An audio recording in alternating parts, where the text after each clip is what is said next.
350 Mass Better Future Project, Mothers Up Front, Corporate Accountability, Sunrise Movement, the Sierra Club. And thank you to all the volunteers that just came early and helped as well. It's really appreciated. So the program will last around 2 hours, and there will be an initial presentation and then some time for Q&A from the audience. Before I introduce our evening's program, I wanted to tell you a little bit about some upcoming forums. On Friday, January 11th, we're going to have the second rendition of the Dismantling White Supremacy film series. We're going to be showing Rumble, the Indians that rock the world. And on January 23rd, Wednesday, which is really exciting, we're going to have Richard Wilkinson and Kate Pickett with their new book, The Spirit Level. So that's really exciting. Please pick this up if you want. It's outside the door. I want to introduce, I want to bring up Chuck Collins. He's the director of the Program for Equality and Common Good, to introduce some ideas for our climate series. So please give Chuck a warm welcome.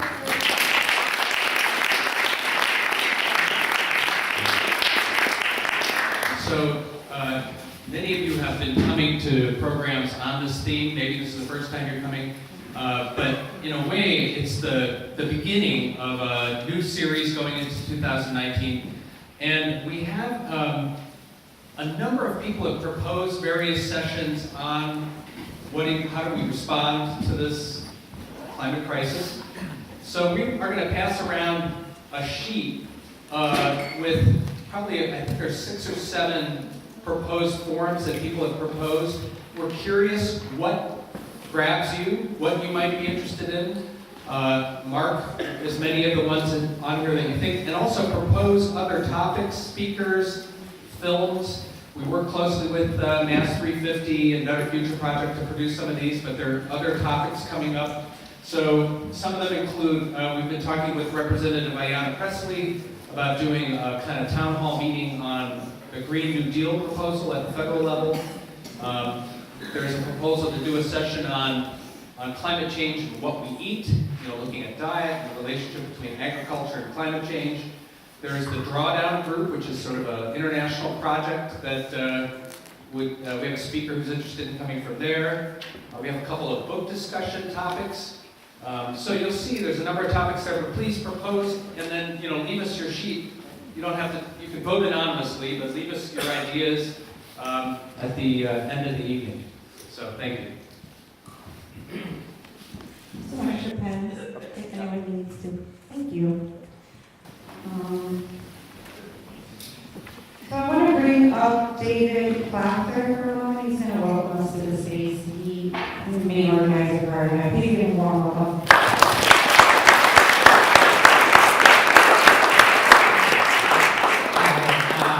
With the Boston Node 350 Mass, we meet here twice a month in the room up the hall. Please stop at our table in the back to find out more about us. This, clearly the topic of what we do about climate change is central to our work, and we were delighted to work with JP Forum to try to give people some understanding of the pretty dire warnings that we're getting from the Intergovernmental Panel, the National Climate Assessment, but also some real hope about what we can do to resist, to change, to build a future that's better for all of us. I think several of our panelists, Nathan and Saya, were in D.C. with Sunrise this past weekend and Monday. I had the privilege of being there with them, as did a few other people in the room. And if you want to find out some of the details about the pretty inspiring event this week, just day before yesterday, maybe if you were in D.C., raise your hand so people can come up and ask you about it, okay? So we have these three and the three of us. Feel free to ask us. Okay, that's all I really wanted to say. Do stop at the tables in the back for us, from others out front. And I think there's one other co-sponsor that was left off the list, which is Boston Clean Energy Coalition. Thank you. I see there's a couple of few people that sprinkled in. There's 4 seats over here on the ends that are open, if anyone needs seats. Okay? And there's a seat up here, actually. No. So I'm going to just give a brief rundown of the panel, just to move things along, so we don't have to do it in between. Dr. Nathan Phillips, who's a professor of Earth and Environment at Boston University, is here. Saya Ameli, a representative of Sunrise. Carolina Safaya is an organizer with corporate accountability. Alan Palm is director and organizing for 350 Mass for the Better Future. And Richard Rosen is a senior fellow and founder of the TELUS Institute. So please give a warm welcome to our first speaker, Dr. Nathan Phillips.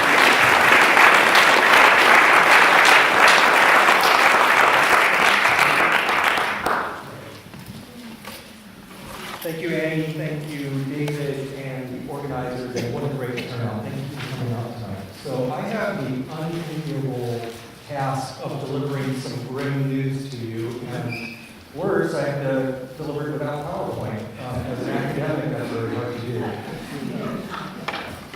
But I think that the team panel that follows me will help deliver some combination of outrage and inspiration that can spur us to act and actually develop some hope. And so I just want to preface my remarks by saying that there's a climate scientist from Texas Tech University by the name of Catherine Hayhoe, and she has made the point that facts are not enough in science.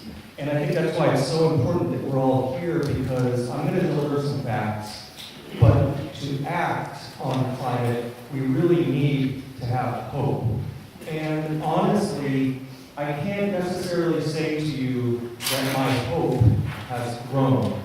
But over the last couple of months, while we have simultaneously gotten some very sobering news, I think my hope has deepened. And there's reason for that, which I'll share at the end of my remarks.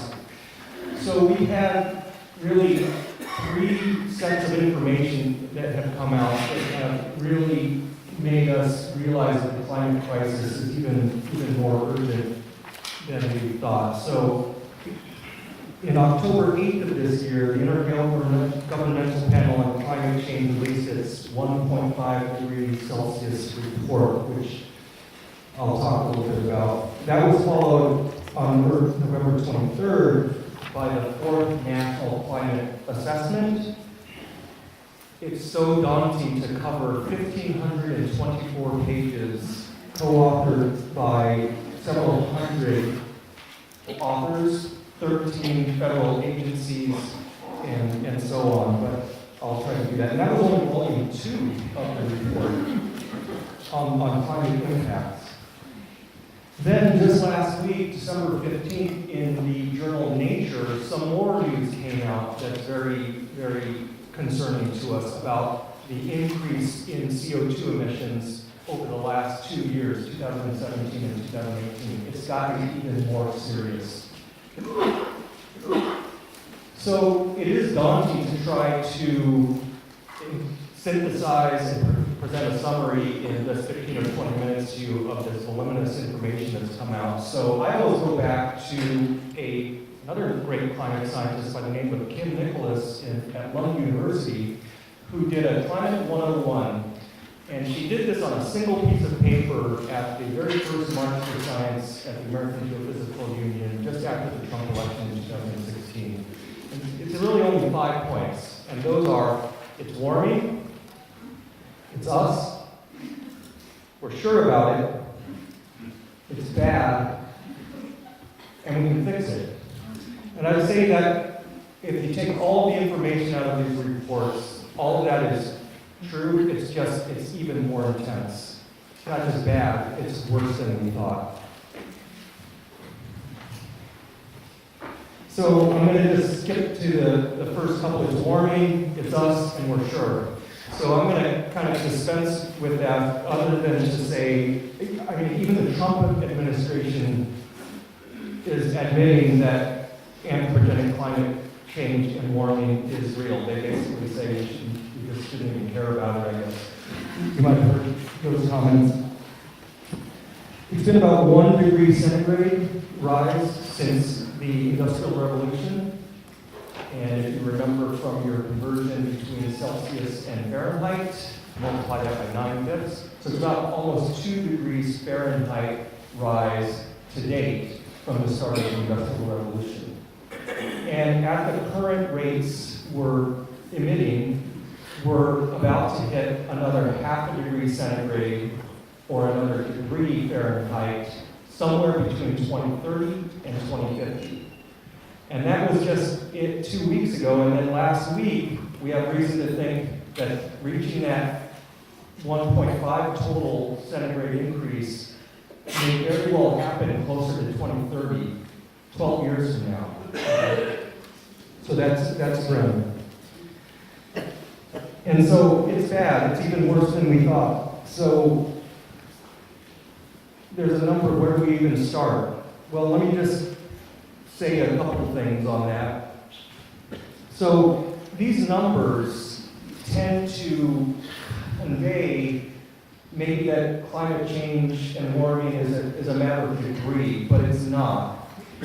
2 degrees or 1.5 degrees, it's not that 2 over 1.5 is 4/3. A world of 2 degrees is not 4/3 as bad as a world of 1.5 degrees centigrade.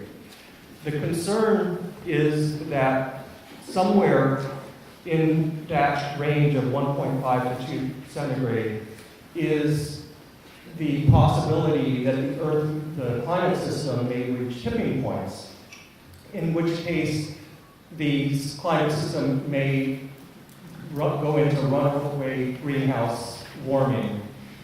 There are a number of mechanisms that scientists have identified that play a role, many of them. One involves methane rise from permafrost that warms, releases more methane, a cycle that feeds on itself. Another mechanism are ice sheets, and I wanted to just read from the IPCC report where they talked about those tipping points.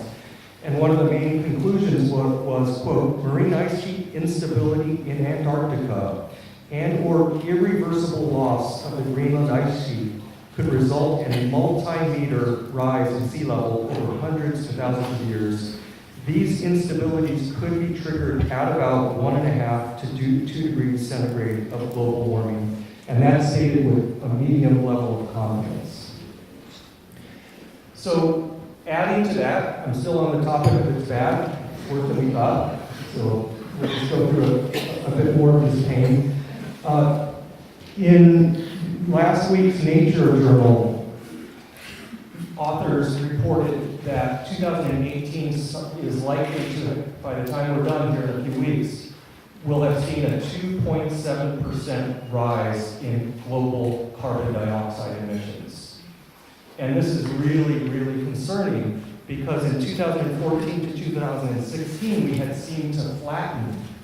And if you may remember, there were articles about decoupling, the idea that we could continue to grow, but we decouple from our carbon emissions. Well, in 2017, we jumped to 1.6 increase in carbon emissions, and this year, 2.7% increase in CO2 emissions. I'm going to just keep piling on for a moment. We had a triple whammy in that the journal Nature of last week, on December 5th. There was another article by researchers from Texas and California, and it's a triple whammy of a problem. One is the rising emissions that I just mentioned. Second is that we're entering into a natural cycle of warming called the Pacific Decadal Oscillation, which is showing some rising temperature already in terms of the background. And then last, our aerosols, our particles in the air from pollution are declining.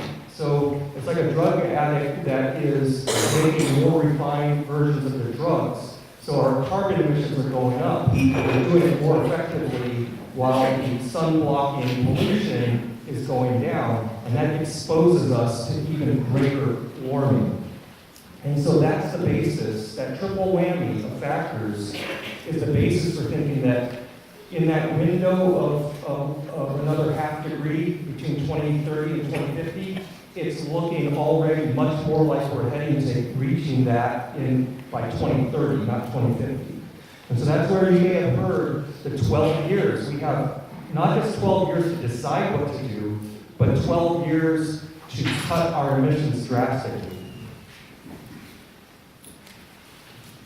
A little bit more bad news. In December of the same journal Nature of last week, when we look at the deployment of the energy that we're producing, we thought that renewables and growth of solar and wind, which are scaling and scaling rapidly, and that's a bit of hope that has some basis, is not displacing fossil fuel combustion.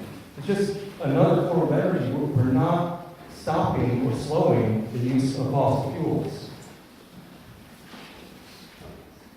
I think I'll stop there with the bad news. So we can fix it. Well, what is the task before us? Well, to prevent going past that extra half degree centigrade or degree Fahrenheit by 2030, we're going to have to cut our emissions, our carbon emissions, by 45 to 50%. That's a huge task. And by 2050, we have to be completely fossil-free, 100% emissions reduction. The IPCC report that I mentioned, released in October, I've never seen the scientific community put it in such stark terms what the task is ahead of us. I'll just quote from that. They say, pathways limiting global warming to 1.5 degrees centigrade with no or limited overshoot would require rapid and far-reaching transitions in energy, land, urban, and infrastructure, including transport and buildings and industrial systems. And they state that with high confidence. Elsewhere, they've talked about this being historically unprecedented, the transition that we need to initiate starting today. It's a huge task. But in that same issue, another article by Figueres and colleagues showed that the tools are at hand and are scaling very rapidly. These include solar and wind energy and storage technologies. One thing that I conclude from this in terms of how to move forward is that we need to move beyond the false choices and false dichotomies that we're presented with that divide and distract us. If you remember back to the Keystone XL fight several years ago, I remember this article by the New York Times business writer, Joe Nocera, and he said basically that if it just weren't for us consumers consuming the resources, they would never have to build this pipeline. It was pitting consumers against the systems that put in these pipelines and ignoring what we know is that supply and demand are not separate from each other. We need to think about both and not either or in terms of solving the climate crisis. And so that thinking of both and instead of either or extends in a number of different ways. So we need to say yes to the acceleration of renewable clean energy, and we need to push our political leaders harder than ever to do that. At the same time, we have to be a lot about saying yes, and we have to continue to say no. We cannot have any new fossil fuel infrastructure. Many people here were involved in saying no to the West Roxbury lateral pipeline. The Weymouth compressor station is one of the biggest projects where we have to be out on the streets and at the State House saying no. The science does not allow for any new fossil fuel expansion to occur. So saying yes and no.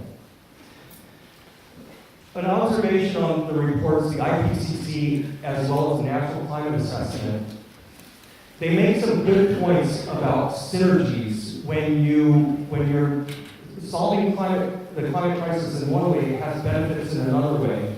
I think they could go even farther. These reports tend to, or they actually are structured so that they put mitigation of climate, reducing emissions, in one category, and adapting to climate in another category. When we know that there are tools that can mitigate climate that offer adaptation at the same time. So distributed solar energy, for example, mitigates the climate problem at the same time as it provides distributed local resilience to the impacts of climate change. And we can, that's another example of both and. We used to, even 10 years ago, talk about, well, whether it's individual lifestyle change that we need to do or system level change. And I think we know now, especially with our younger generation, who are more connected than ever, that individual change can go viral. And we are very connected, and that the choices we make in our own lifestyle can spread very rapidly to others. I'm looking forward to our next talk, because I think that exemplifies that ability to spread virally. And I would just also say that, just to end and to come back to the concept of hope, that I've just delivered some very tough news about the situation that we're in. And when we were in D.C., just in the last couple of days, and I had a chance to spend time and stand with our young people who are redefining hope. They make me think so much more about hope than I ever have, because it's a hope that is active. It's a hope that's resolute. It's a hope that's contagious.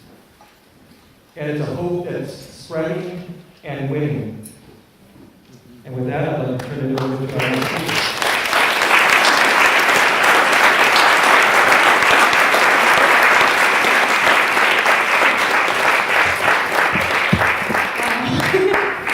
I don't think it got physically colder in here, but I just kind of felt chills around my nose fine as we were saying, we have 12 years left. Well, that's like 3/4 of my life. All right. So I'm just going to start off and talk a little bit about, what it feels like to be 16 and kind of hear about how our future is not guaranteed. We might not be able to kind of make it that far unless we make some pretty drastic changes. I'm already hearing from my friends in Boston that their basements are flooding due to sea level rise. And when hearing about national parks and just kind of nature being cut down to make way for either farmland or just even wood or fossil fuel infrastructure, that hurts because I want to go and visit those places and enjoy the nature. My family is from Iran originally, and I spent most of my childhood, in Tehran, where it was tremendously polluted and not super fun to breathe that in every day. You get sick pretty quickly. And we were fortunate enough to be able to leave and come here. But my heart really goes out to the people who still have to deal with that day in and day out. Air is not something that you can just kind of maybe avoid. It's a pretty fundamental part of our needs as humans. You could probably go without food for a couple of weeks, maybe water for a couple of days, but air, you need that. And my cousin is still living in Mashhad along with pretty much the rest of our relatives. She's 12 years old, my cousin Ida, and the concentration of microparticles in Mashhad is consistently around or above 40 micrograms per meters cubed. And just for a little bit of context, I don't know numbers, they're pretty hard. But the EPA has national standard for safe air to be at 12 micrograms per meter cube. And she has to deal with this every day, every single breath. So that's why I want to make a change. It's not just for me, it's for all the other people who also have to deal with climate change in pretty severe, life-changing ways. What's going to happen to her in 10 years, 20, 50? All the respiratory problems that could come up from that. So anyway, moving on to slightly more uplifting topics. So I'm going to talk a little bit about Sunrise and what Sunrise has been doing. We started off with the fossil fuel divestment movement, where college students were asking their school administration to stop receiving money and donations from fossil fuel CEOs or fossil fuel executives and whatnot. This kind of evolved into the No Fossil Fuel Money Pledge, where we were asking politicians to stop receiving donations from fossil fuels so that their legislation and their campaign promises and all that would not be impacted by the money that they're receiving. And some notable local politicians who have signed on to the No Fossil Fuel Money Pledge are Nika Legardo, Rachel Rollins, Ayanna Presley, and actually very recently, Elizabeth Warren. So, yeah, we need people who put climate at the top of their agenda. And this has kind of evolved into the Green New Deal, which actually we were not expecting, but Alexandria Ocasio-Cortez, one of the youngest, actually the youngest female representative-elect, came up with this idea, this new Green New Deal, which is going to be asking for a select committee with the goal of meeting the Paris Agreement's most ambitious goals for cutting emissions.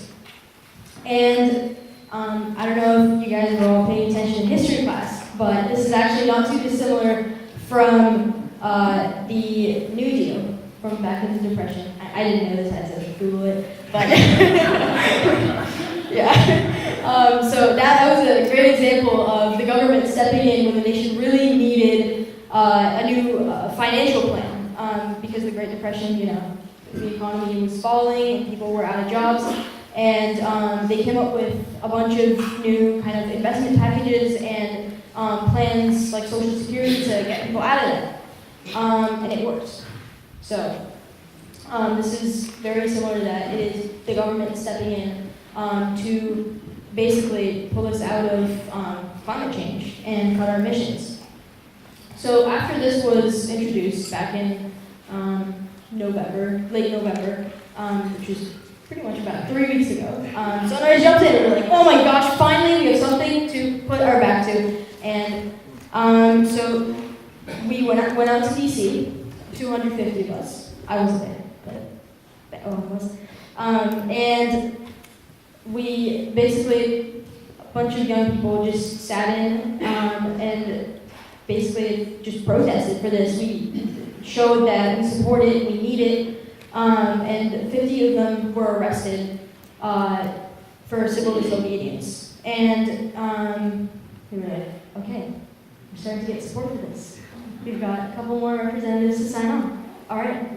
So we did some phone banking, staged more and more, just going to representatives' offices and asking them for support, writing lots and lots of letters, sending them in. And we got more people to sign on. And this is kind of leading up to the DC action that we did this Monday, where 1,000 of us from all across the US either flew down, drove down, Anjali and I, David, Steve. Yeah! We actually drove our van. And we just kind of organized to go down to DC and staged a couple of sit-ins at Nancy Pelosi's office, McGovern's office, and this time, we just quadrupled in numbers. And it was amazing just to see all those people in one place supporting the cause. And McGovern signed on to the Green New Deal. And Nancy Pelosi, though she didn't officially sign on, has pledged to support, or issued a statement saying she would support something. It's pretty vague. I don't know. But actually, as of a couple hours ago, 35 congressional representatives have signed on. We went from 0 to 35. Yeah.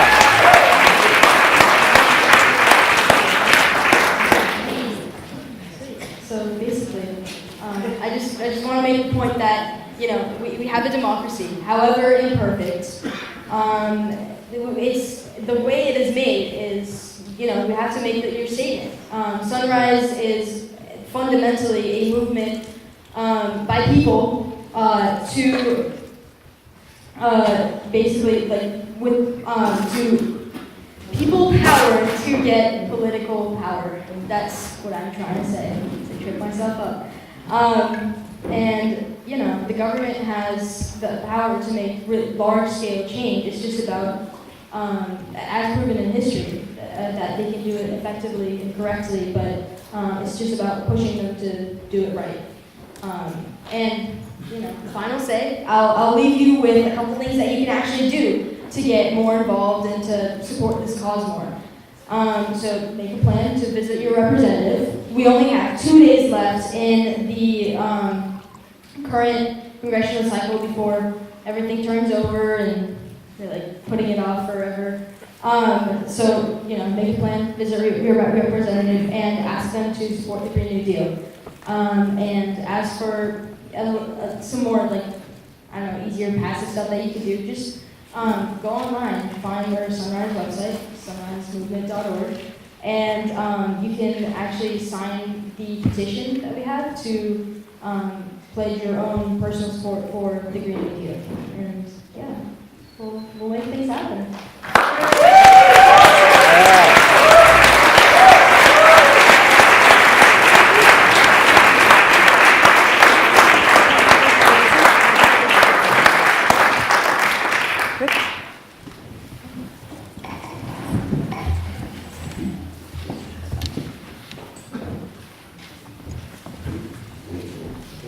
Welcome, everyone. I'm going to convey a rather different message, I'm afraid. My name is Rich Rosen. I've worked with the TELUS Institute until I retired for roughly 40 years. So I've been doing energy policy and energy planning and now climate change work for about 40 years.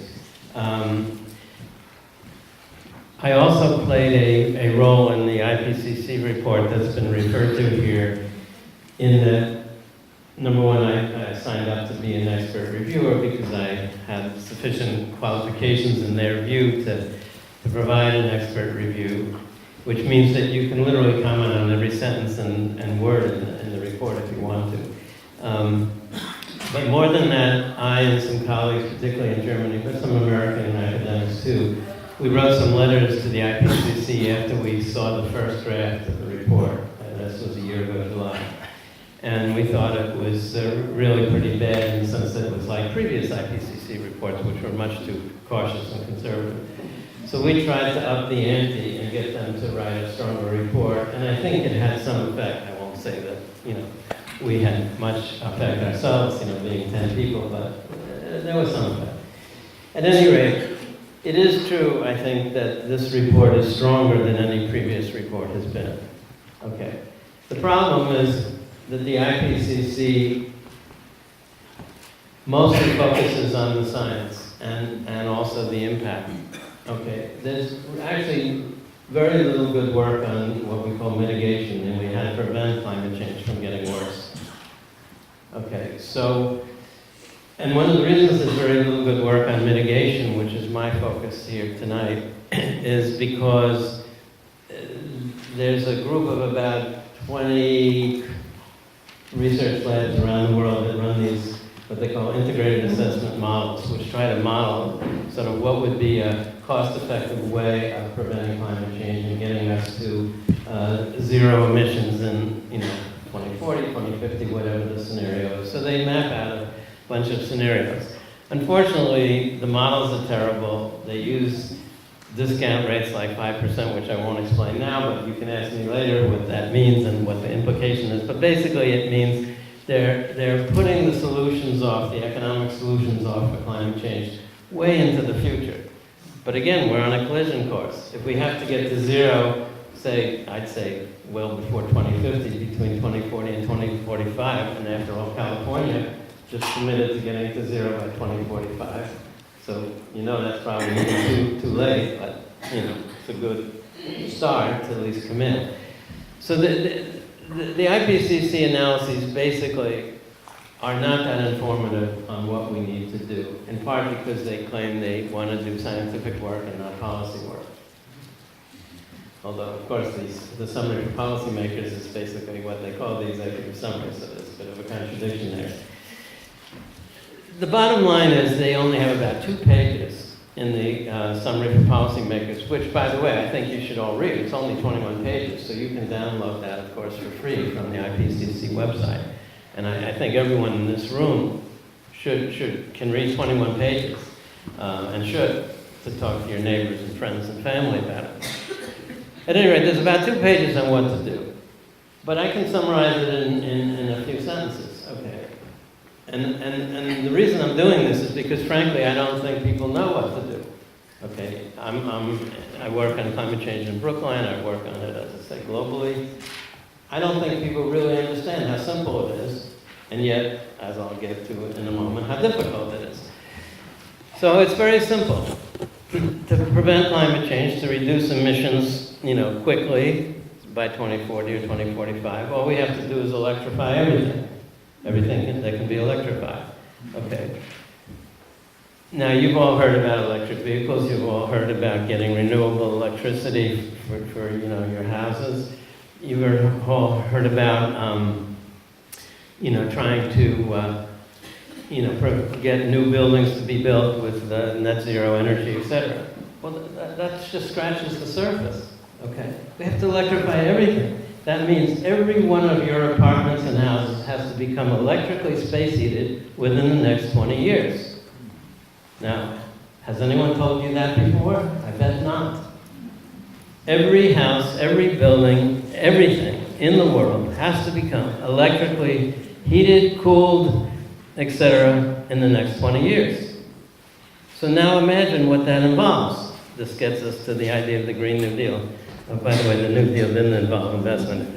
Really, the better term would be to have a green World War II. Okay, because it was only in the ramp up to World War II that the United States quickly started to invest in things like airplanes, tanks, etc. So we need investment in solar energy, etc. But with all due respect, I disagree that we're anywhere close to the ramp up required. Okay, so I don't see much hope. I see extremely little hope. And one reason I see little hope is because when I work in Brookline and in Boston and places where people should know better, they're not doing anything. Okay? Almost nothing is getting done in Boston and this community, in Massachusetts. No one wants to do anything.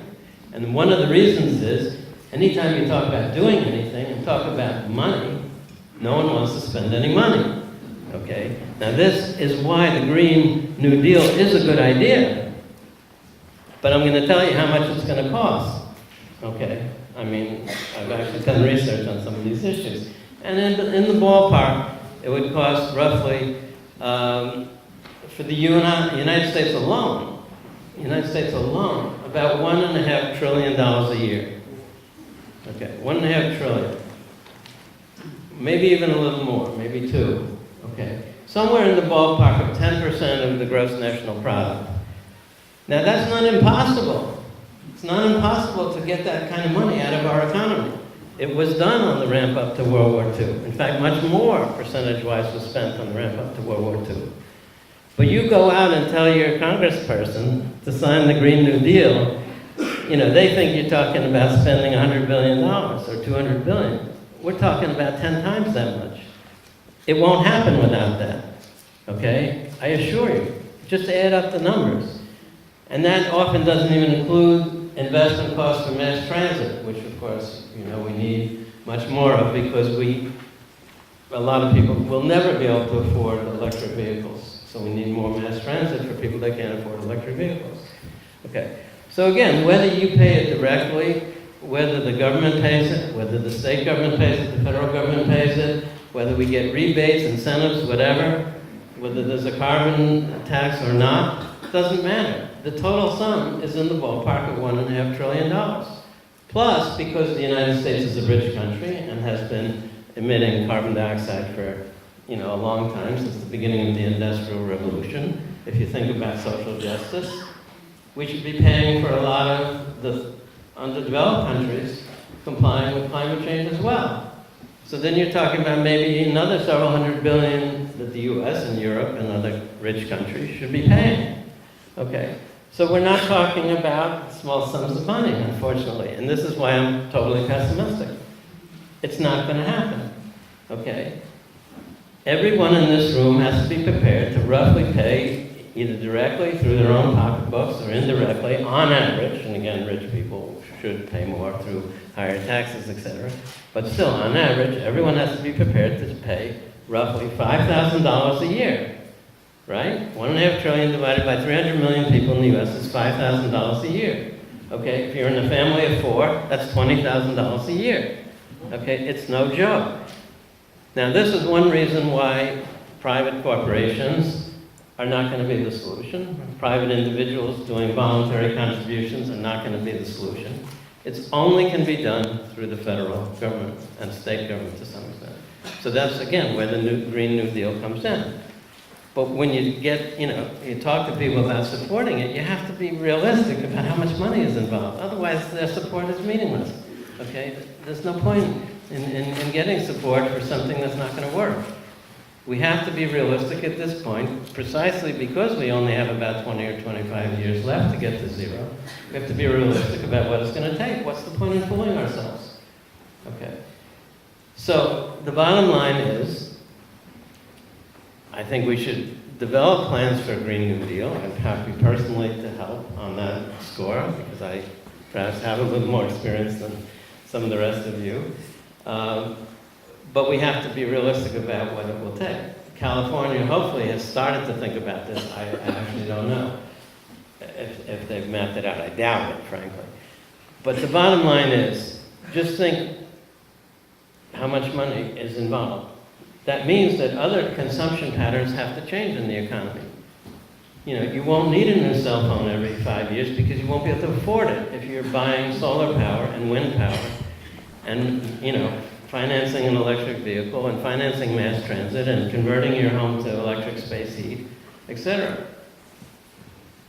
So, I have to stop, but I'm afraid that, as I say, my message, I think, is realistic, but therefore pessimistic. Because I'm telling you, Boston claims to be doing things, Brookline claims to be doing things, nothing is happening. Okay, it's scratching the surface. We're maybe spending a couple $100 a person per year instead of 5,000. Okay, so let's be realistic. Okay, because it's too late not to be. Okay, I've been in this field, as I say, for decades now, and nothing has happened. And having a few kids go to Washington, I think, is great. I used to go too to protest the war in Vietnam. Okay, but then that led to marches in the order of millions of people, right, in the streets in the 60s and 70s, millions. Thank you. That's what we'll we talk need. about Vietnam later. Let me No, get but the for now next. it's- Thank you.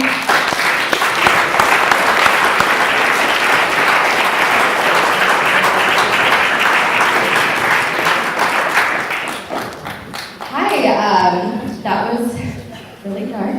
And I hope to hopefully bring some hope into this conversation as well. And thank you to the JP Forum for hosting us and everyone else that sponsored this event. I think it's really important that we have these conversations. And clearly, we're running out of time. So I'm the development organizer at Corporate Accountability that's based here in Boston. And the reason that I got involved with corporate accountability is because, like my friends at the Sunrise Movement, I'm a young person that's concerned about my future. I want to have a family, and I want to be able to live on this earth and see all the natural wonders, but again, unfortunately, we're running out of time. So I joined Corporate Accountability because I was drawn to their strategic campaigns and their focus on long-term systemic change. And some of you might recognize us as InFact. We were the organization that launched the Nestle Infant Formula campaign in the 1970s, and we also pressured people to get, yes, some recognition, awesome. And we also pressured GE to get out of the nuclear weapons industry. So before I talk about what corporate accountability does, I do want to ground us a little bit in what's at stake. And it is clear that we're no longer fighting for a future, we're fighting for our present. Children in low-income communities, women and youth around the world are experiencing this now. So Pacific Islanders, Global South, is beginning to experience some of the worst effects of climate change, and they've done the least to contribute to this problem. It's happening at a faster pace than we previously thought, and again, I think it was reiterated that we have 12 years, which to me was the most surprising finding of the IPCC report, is just how quickly this is happening.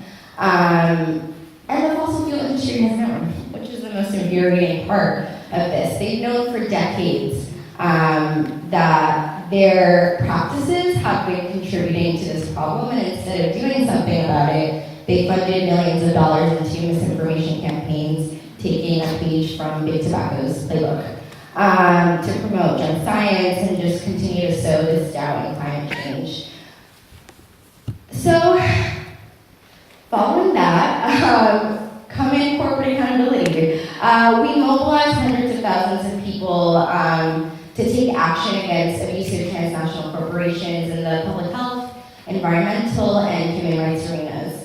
And then we lock those gains into international policymaking at different international regulatory bodies. So we run 4 major campaigns. We run a campaign on food, on water, on tobacco, and on climate. But before I dive into climate, bear with me, I'm going to tell a little bit of a story of our role in the Framework Convention for Tobacco Control, which I promise the dots will connect at the end.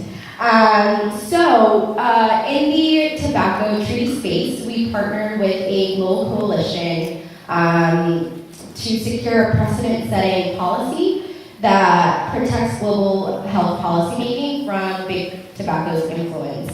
And this was back in the early 2000s, and it is, a lot of folks around the globe believe that the Global Tobacco Treaty has been one of the most successfully implemented and quickly adopted treaties because the industry is not present in the space. So there's an inherent conflict of interest when those that have caused the problem and are making money off of the problem are trying to have a seat at the table and say, hey, we think we can help, but you funded junk science to say that there's no correlation between tobacco and cancer. So I believe we lost trust in that. So corporate accountability has this decades-long record of speaking truth to power and being in this arena with some really strategic campaigns.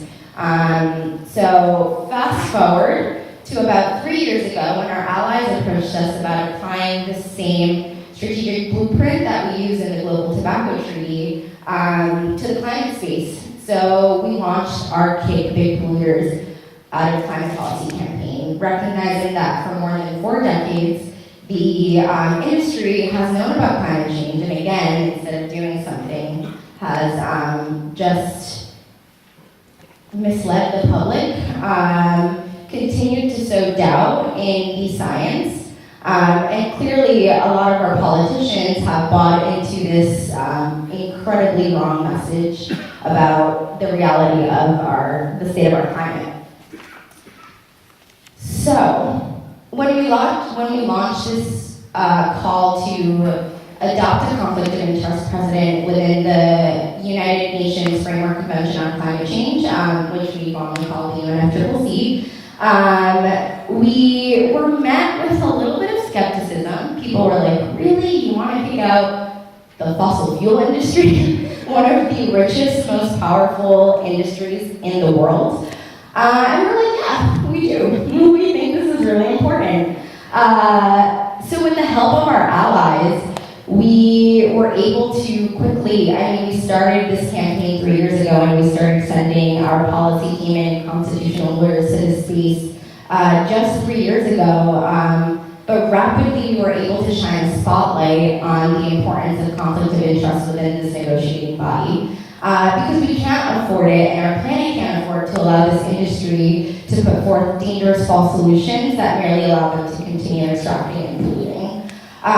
So we have our government allies that we support and advise that are representing more than 70% of the world's population, and who have vehemently spoken out about the importance of a conflict of interest clause within this negotiating treaty.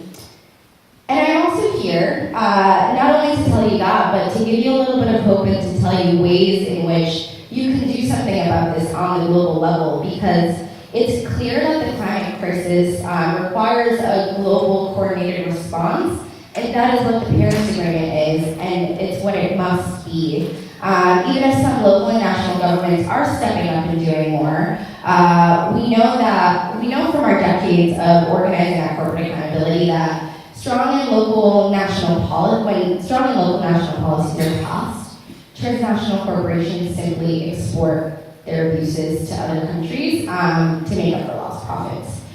So that's why international treaties can be such powerful tools for holding these corporations accountable and for forging global solutions to a global problem and to stop the abuses of these transnational corporations, like the big tobacco industry and like big polluters. So without a strong Paris Agreement, we can't solve this. And that's why we have a team on the ground right now in Katowice, Poland. Currently the Conference of the Parties, which is this global negotiating body that where the Paris Agreement was born out of. They're currently figuring out how do we apply this, what are the policy mechanisms that governments have to meet for us to take the bold action that we need to take. So corporate accountability with our allies, we've launched something called the People's Demands, which is a unified call to put forth people-first solutions and not solutions that only appease to the profit-making of the fossil fuel lobby. So our demands within the People's Demands, super quick, I have a lot of papers, should have stapled. So keep fossil fuels in the ground, reject false solutions that are displacing real people-first solutions to the climate crisis, advance real solutions that are just, feasible, and essential, honor climate finance obligations to developing countries, end corporate interference and capture of the climate talks, ensure developed countries honor their fair shares for largely fueling this crisis. We have 377 organizations that have endorsed the People's Demands, and 3 are on the stage, so thank you for signing on.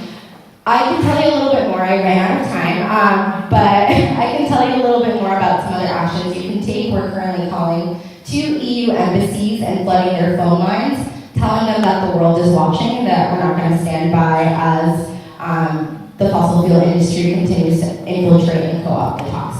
So, ask me questions about that.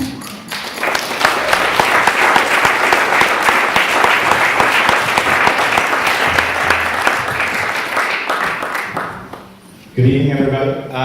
My name is Alan Hong. My role is the Director of Organizing with 350 Mass and the Better Future Project. And I first of all want to thank the organizers of this panel and this forum. So to David, to Chuck, to Annie, to the other panelists here, and to you all for coming out. Because this is like, engaging the issue is the first step into really solving it. And so I guess I've been thinking a little bit about what I was going to share with you all, and I want to talk about how we're going to get that Green New Deal thing done. And so thanks to Sunrise for really bringing that idea to the forefront. And how many of you all have been inspired by the Green New Deal? Yeah, all right, okay. to engage my like organizing self, I want to ask you all some questions, but don't make me regret it by like doing a monologue. So, what's been inspiring about the Green New Deal? Somebody want to shout something out? The age. The age. Yeah, for sure. Young people. What else? It's working class. It's working class. Yeah. Yeah. Okay. It's the working class community rather than simply deal with individual solutions. Sure. So youth, benefits of working class. What else? Massive industrial transformation. National and industrial transformation so that it's comprehensive in scale. Sure. What else? Pressure on people to work. Pressure on politicians. Yeah, that's important. Putting people to work. That's important as well. Yeah. Okay, that's great. So all those things have been really inspiring to me also. It was hearing a plan that meets the scale and urgency that the IPCC report demands.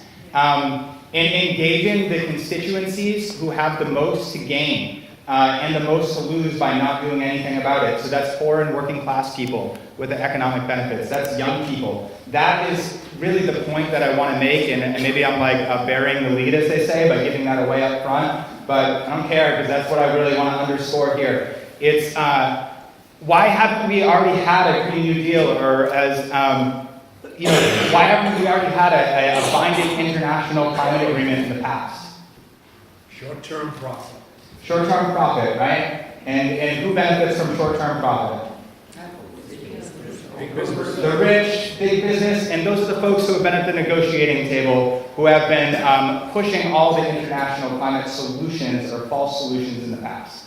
And so, what's that? The same ones. The same ones, that's right. And so I've repeated this phrase that I learned from Marshall Gans, is that what I feel is called for in this moment, and I want to convey, is that in this urgency to respond to the IPCC report and solve climate change in 10 years, we need to practice patient urgency. And what that means is that we do not have time to repeat the mistakes of the past, okay? And so we need to take the time to engage the constituencies that have the most to lose and then the most to gain by solving it. And because those folks are the ones who will fight the hardest, and that's already where the examples of real solutions, not false solutions, already exist in this country, in this city, and around the world, is in community-based solutions, in environmental justice communities that have been fighting back against fossil fuel and polluting infrastructure. If you think of Alternatives for Community Environment over in Roxbury, who's been fighting for asthma and clean air to breathe for 30 years. If you think of Chelsea Green Roofs over in Chelsea that has their microgrid pilot project going on right now, like these are the types of constituencies and the types of community-based solutions that we need to scale. So we need to build a Green New Deal from the bottom up and not from the top down, because that is a Green New Deal that will be resilient. That's a Green New Deal that will engage the people power, that will actually get it done. And that's what we need to do. I think like the other thing that I wanted to share with you all is harping back to what Nathan said about science and numbers are not people, is we're all here because something that we love is at risk of harm due to climate change. That's right? Is that right with you all? Yeah. As you can see, I'm white, I am male, I'm straight, I'm cisgendered. I grew up middle class and then upper middle class.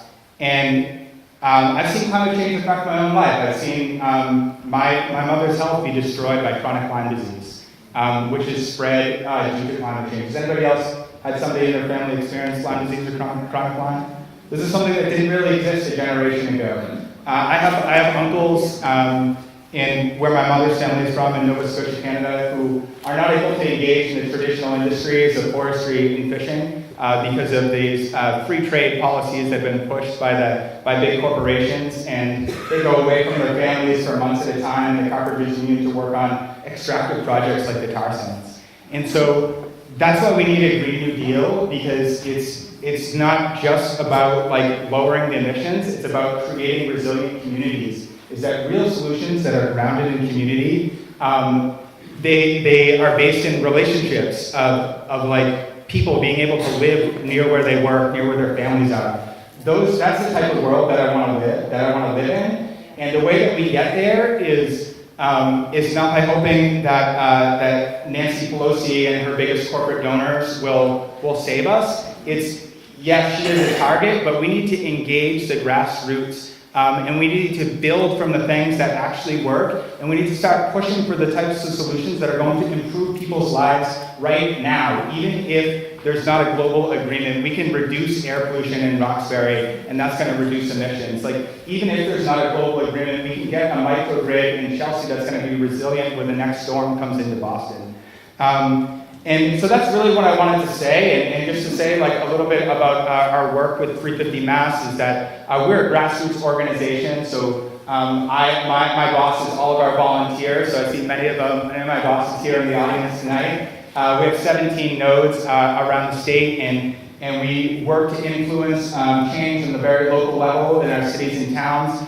We work together in order to influence state policy. And we'll engage in any nonviolent tactics that seem appropriate for the moment to challenge the narrative, that incremental change that comes from the top down, that keeps this economic system that's benefiting the top fraction of 1% in place, and we just make that a little greener. That's a false solution, and that's the narrative that we want to destroy. And we want to push a narrative that real solutions are the things that people want, that are common sense, that benefit us economically, that benefit our health, and those are things that are going to make a resilient, climate resilient future and actually lower the emissions in the way that we need. And what was the last thing I wanted to say? Oh yeah, I want to talk about my day today. Before I was here, I was over at SEIU 32BJ, the union office, where we had a meeting of the People's Climate Movement table. Has anybody participated in the People's Climate March in the past, in 2014 in New York City, or in 2017 in DC, or the mobilization here in Boston? All right. What was special or different about those People's Climate mobilizations than maybe previous climate marches that we might have participated in? From the work side. What's that? There were groups from work sides. Yes, yeah, they engage labor, for sure, yeah. What else? Diversity, a lot of diversity. The diversity, yeah, absolutely. And so, in that, the groups who, the groups who came together to organize the People's Climate Movement here in Boston, that cut across environmental justice groups, climate groups like 350 Mass, labor groups, immigrant rights, faith, youth groups, they came together to organize these People's Climate Movement events. But we recognized that we needed to continue to meet and build relationships and build the foundation of person-to-person relationships upon which we can hatch the plans and launch the campaigns that will advocate for sweeping change like a Green New Deal. So we continue to meet, and that's the theory of change that I want to embrace is one of patient urgency, is that we need to build relationships across difference with the folks who are most impacted right now, because that's where real solutions have been for a very long time. And we don't have time to mess it up. And so we can't fall into this urgency trap where we think that we don't have time to do it right, because that's the only way that we're going to build enough power to actually get the job done. And that's all I wanted to say. So thank you all for being here. And thanks everybody else.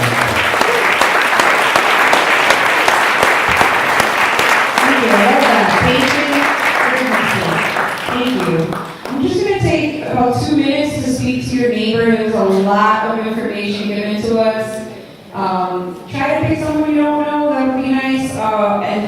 And while we're doing this, you can also start thinking of a question. If you have any comments, please leave them to the end. We're going to have time to mingle and talk amongst ourselves afterwards. But just, if you have a really good question, we'll move on to that portion of the program. But please just take 2 minutes to speak to your neighbor about all that we just heard.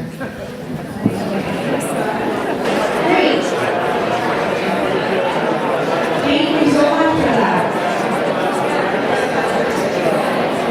So who would be the brave soul to go first? Who would like to make the first question? Okay. I'll come around. Thank you. Hi, my name is Alan Wright, resident of Rosendale. I'm active in Citizens Climate Lobby, which is a national organization devoted to enacting a fee and dividend program to put a price on carbon fuels.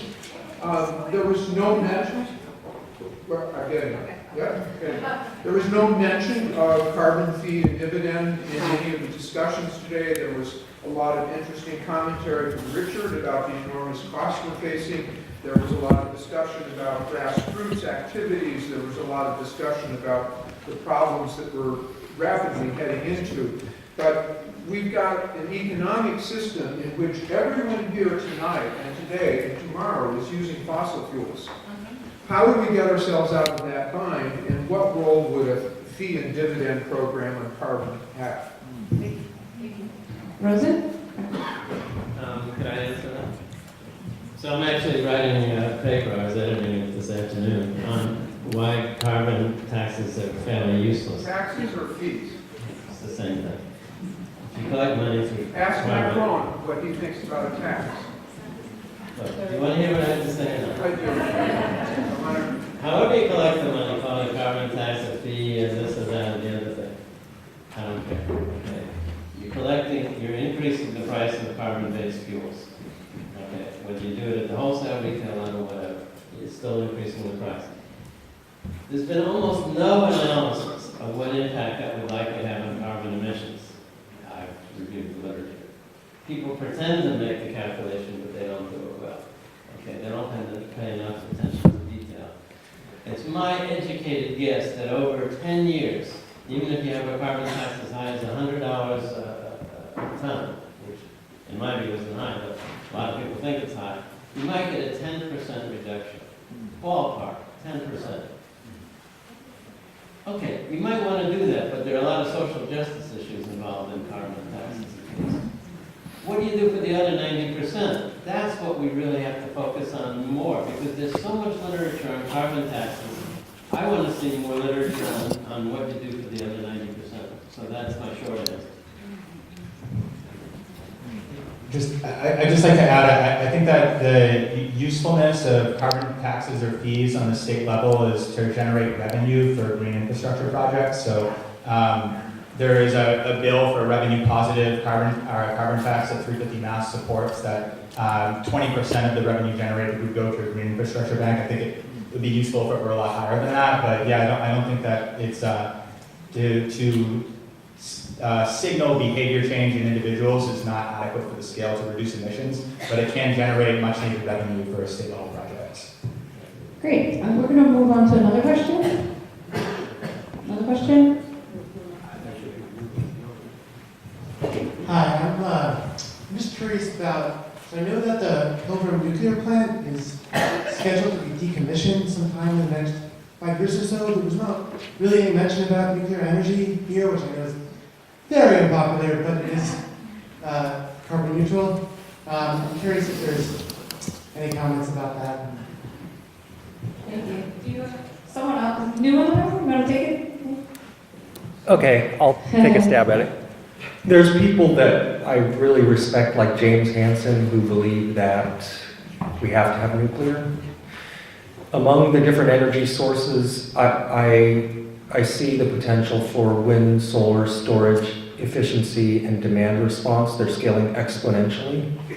The Union of Concerned Scientists has put out a statement in the last couple of weeks where they kind of take a middle position, which is that they don't support new nuclear, but the nuclear that exists, they want to kind of extend it as long as it possibly can.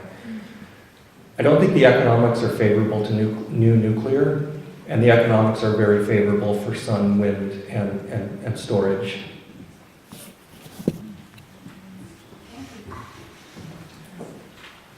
I'm actually up here. This is a first. Okay. Hi, everybody. My name's Ellen. I'm just a normal person.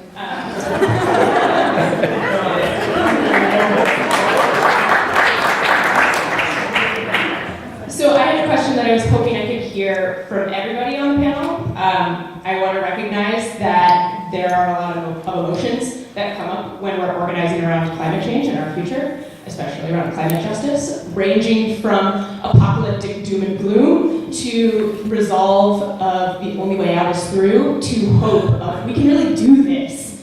And I was wondering if each of the panel members could talk to the power of those motions in your organizing specifically. Do you want to start one end?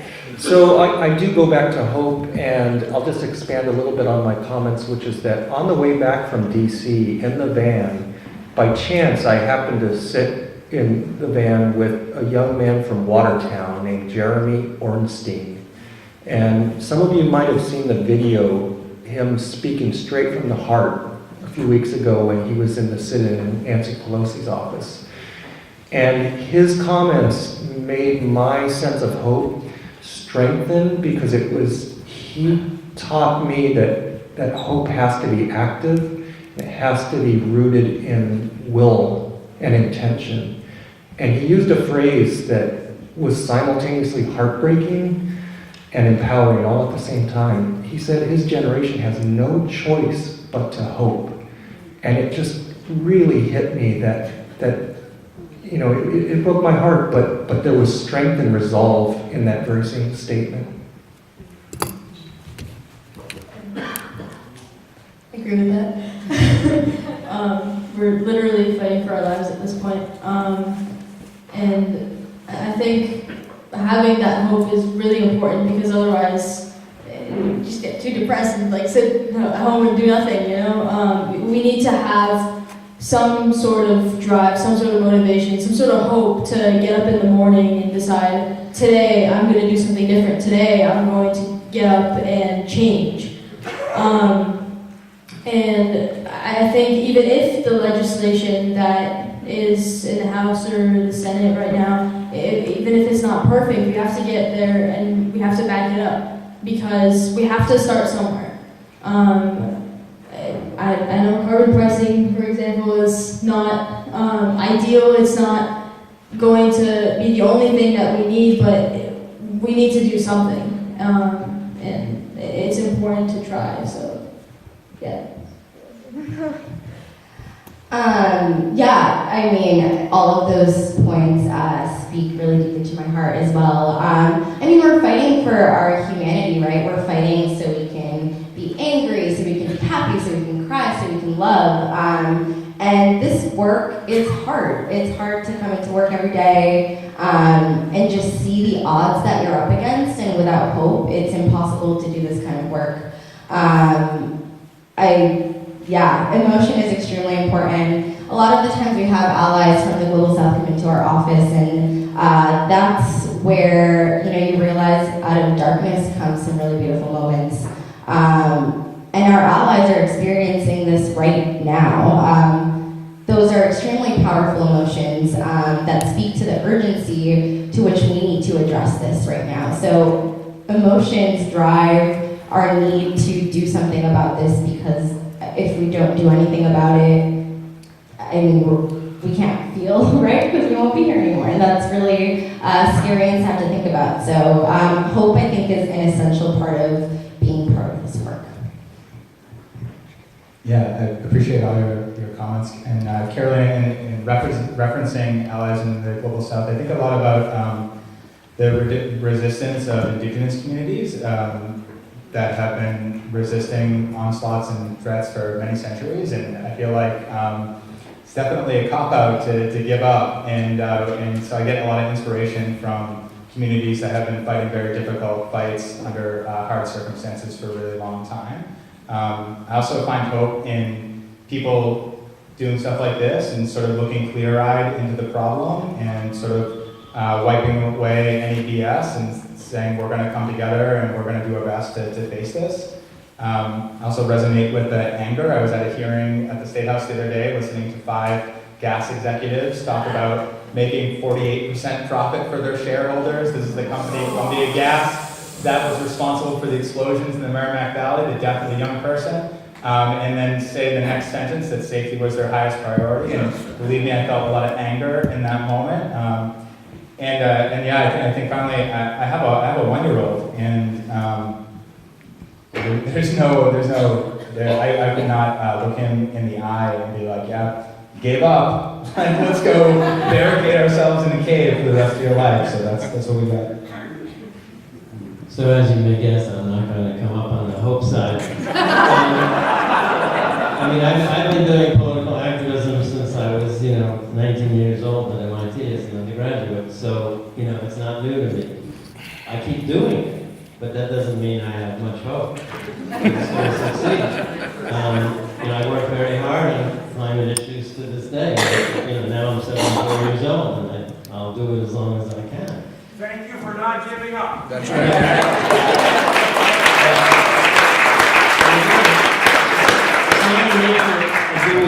Do we do something or nothing? Especially with climate change, it's a matter of degree. Will the temperature go up to 1.5 degrees? Yes. Will it go up to 2? Probably. Will it go up to 2.5? Well, maybe we can prevent that. Okay, we'll go to 3 the way we're headed now, or 3.5. We can, you should have hope that we can keep it below 3. But I wouldn't have any hope that you can keep it to 1.5, even though I do what I can to advocate that. Okay, so you got to be realistic too, because hope is in my view, kind of silly if you're hoping for something that's impossible. And as a physicist and as a scientist, sometimes there are more constraints involved that you can't do anything about that people don't even know about.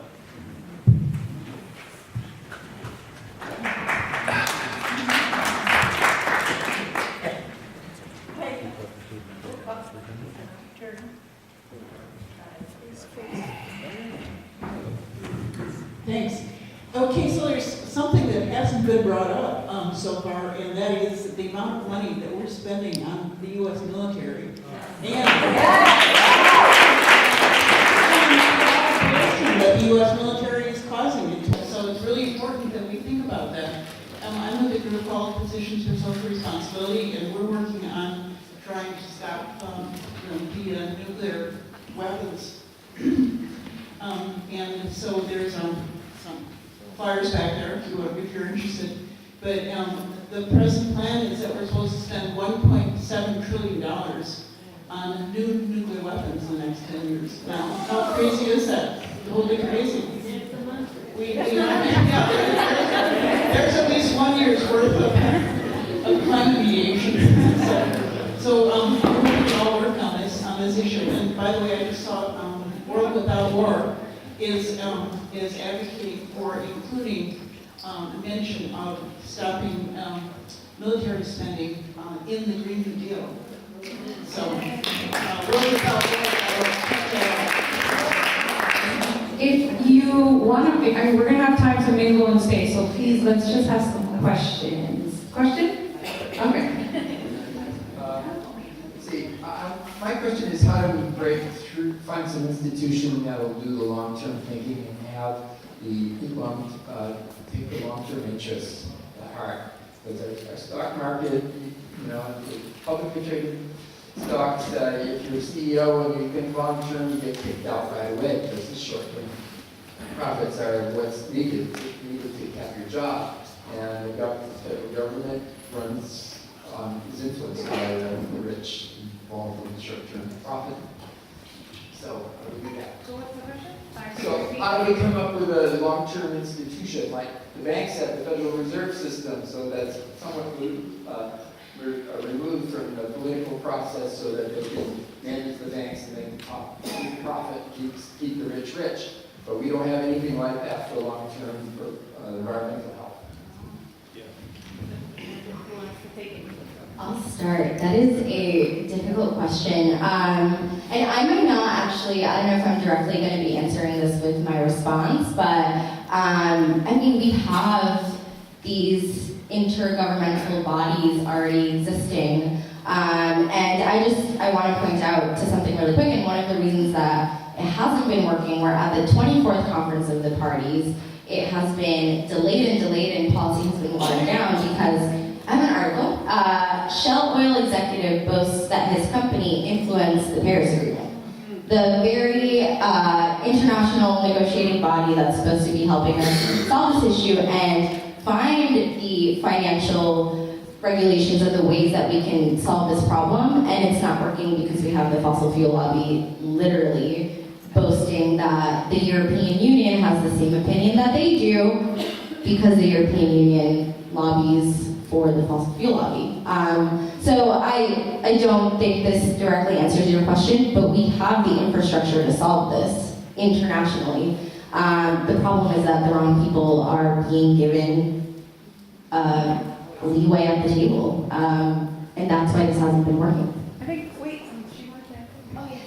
Oh, yeah. That is actually part of what the Green New Deal is about, having the select committee to think long-term about these issues. And another thing is just in the way that capitalism works, it's survival of the fittest. It's whichever company, whichever industry is going to find more profit. And the way we do that, the renewable industry already has a lot of potential because we are running out of fossil fuels. So that is on a decline. Now, the more that people invest in fossil fuels, the more we kind of slow down that decline. So basically, at this point, what we need to do is just stop supporting fossil fuels and start investing in renewables. That's it. And then the industry can take off. The stage is set, and that's pretty much, and they can continue to be competitive, and that way be kind of the long-term solution that we need.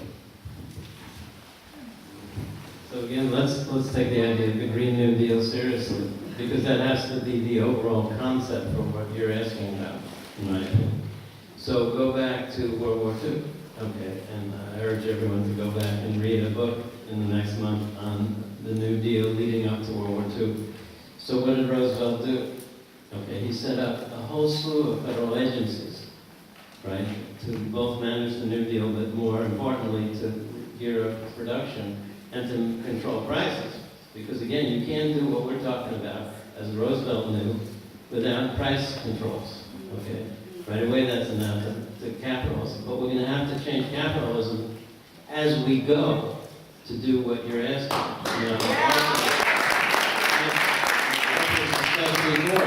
We need institutions, though, that range from the very local, right, to the federal, right?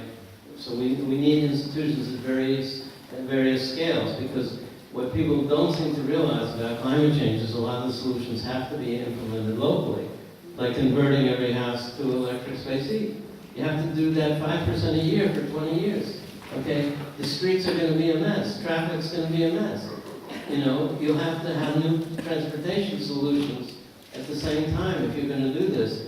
Only the federal state government can manage at that level, but we need institutions at every level. But everyone should go back and review what happened before World War II. Okay? Thank you. I have a question over here. A question over here. Hi, my name is Jody Parker, I live here in JP. I'm as eager as everybody in this room to see change happen. But I'm concerned about the makeup of this room and most of the other environmental organizations that I'm a part of, because it's not reaching across race and class lines. And I'm wondering what your organizations are doing to make sure that we're reaching those populations, and what each of us is doing to actually figure out how to communicate our concern, but also how to listen about what climate change has affected, how climate change has affected those populations. Great question. Yeah, I'll start. So I think there are a lot, it's maybe about like the definition of an environmentalist, but there is a lot of people who have been fighting for clean air and for clean water that don't look like me. And our organization is like one, building relationships with those folks by kind of showing up and supporting their fights, whether it's people in Green Roots who are in Chelsea who are fighting against the proposed Eversource substation, or it's folks in, as I mentioned, in Roxbury who are fighting for against air pollution. So I think like showing up, building those relationships, learning what's important to those groups is like the foundation for building campaigns. And because we have common goals and we have common targets, but how we get there is really important. And so I think it's like not a mysterious thing of how do you build relationships across difference, is that you go to a meeting of a group that's doing that work, rooted locally, and show up and ask questions. And then you build relationships and go from there. But I think a lot of us with the urgency want to jump right to like, all right, you want this and I want this, let's like work together and do that. But because there's a lot of history of groups that are majority people of color or from communities that are most impacted being kind of like sold out by the majority white environmentalist groups, there's a lack of trust. And so we need to acknowledge that because it's real and be intentional about rebuilding it and as a way to build collaborative relationships. So yeah, that's that patient urgency again, because the part of us is like, we don't have time to build relationships, we just gotta stop climate change, but that's the way that we stop climate change in my opinion.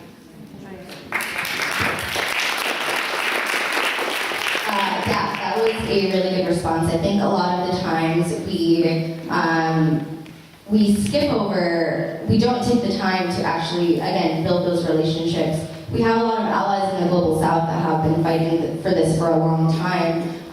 Y'all, we have a migration problem happening right now, and it's climate refugees. It's these communities that are experiencing drought, that are experiencing like major flooding where they cannot live there anymore. And that is where this diverse broad coalition is.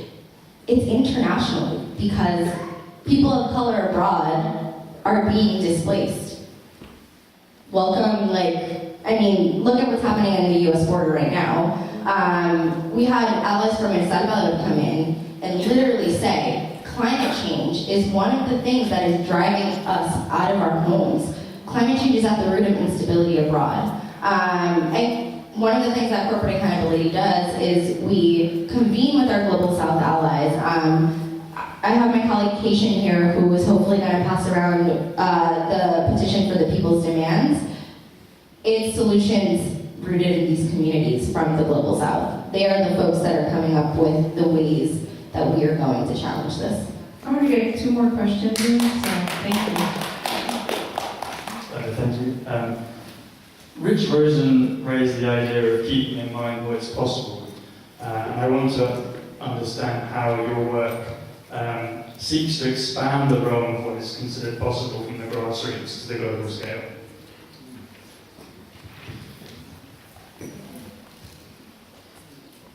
I'll take a quick stab at it and just point out that in the IPCC and the National Climate Assessment, the scenarios for the different trajectories of what we might do, it's our decisions as people and societal decisions that have the greatest uncertainty and the greatest capacity for making the change. It's not about technology, it's about our political choices and our political will.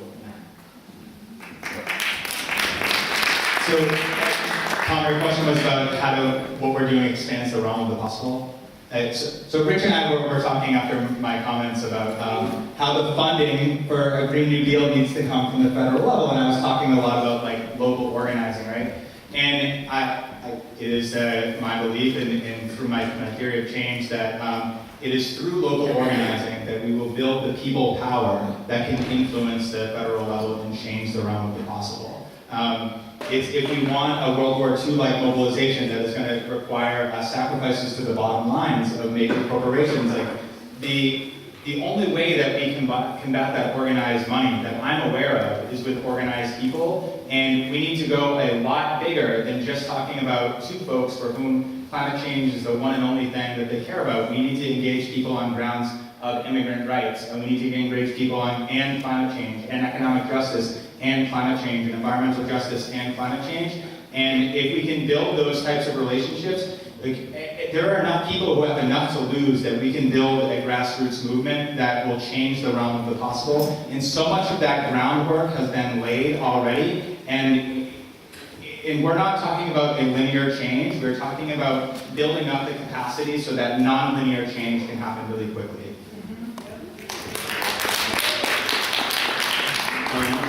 Just to add to that, I mean, clearly jobs are an important issue, right? Because even though, according to the official statistics, most people are working at least 1 hour a week, 1 hour a week counts as you're being employed, okay?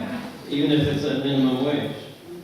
So, I mean, forget those statistics. The point is that if you really look at what spending $1.5 trillion a year would mean for the economy and for jobs, wouldn't have enough people to work. You would want more robots, okay? We wouldn't have enough people in the society to work full-time, but at least they would, and they could get much better wages. But that's why I'm for talking about a realistic, scaled-up level of a Green New Deal. Because if you talk about $100 billion, then you can't promise good jobs to very many people. But at 1.5 trillion, you can, at good wages. So I think part of the scaling up, to be realistic, okay, and to make it is impossible now possible. If you talk about things at the right scale, then we can make political promises to all constituents of the society that are possible at that level of scale. I would just add,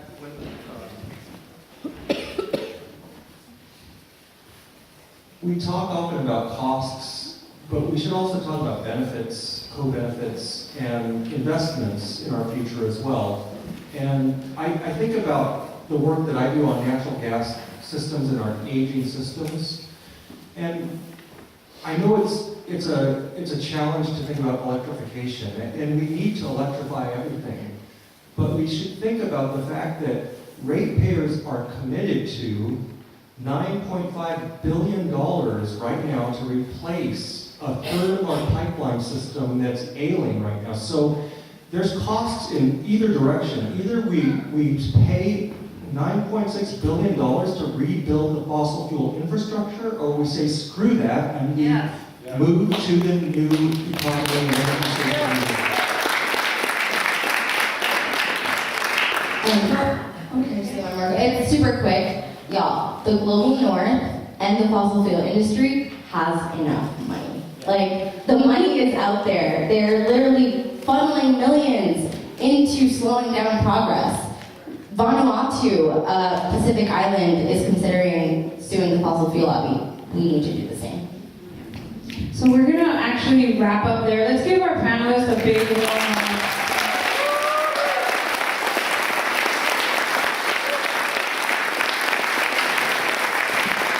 And also, I want to give the audience a round of applause. You guys have been phenomenal and well stayed.